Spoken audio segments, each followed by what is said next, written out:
Behind her, the noise escalated. It wasn't just any type of noise, but the type that sent sweat to rise on the palms of your hands.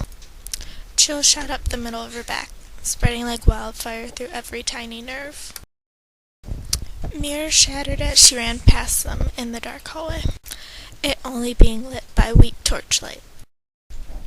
Although it was only 8 o'clock in the evening, darkness suffocated the brick walls and clung to the air like it was a life source.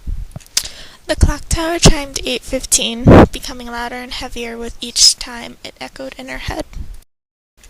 Struggling to put air into her lungs, the hallway curved into a large corridor, and she followed it. The noise continued to stalk her, moving at an increased pace as if it was trying to match hers. As she climbed the winding staircase that led to the exit, all her mind was focused on was the chiming of the clocks and how time was wasting at an incredible speed. 8:15, 8:30, it seemed like a never-ending warp of some sort that was impossible to get out of. But, at the top of the stairs and with the door in view, she heard the heavy pounding noise again, filling her senses with panic. Taking off at an incredible speed, she burst through the door and went quickly into the garden, past the lilies and the daisies, all that looked almost as dreadful as she did. Coming across the front yard of the house, she used the last of her energy to make it over to the pond that was dug out in front of the mansion. As she stood by the painted white deck, she crept by the edge and tried to control her breathing by peering down at her reflection in the water. The face that stared back was not like she remembered.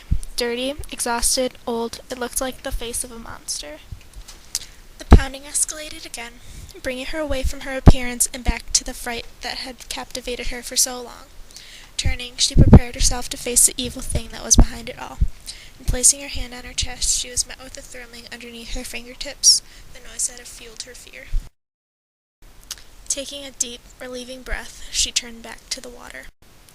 And that was when she heard a breath. Felt a push. And that's when she woke.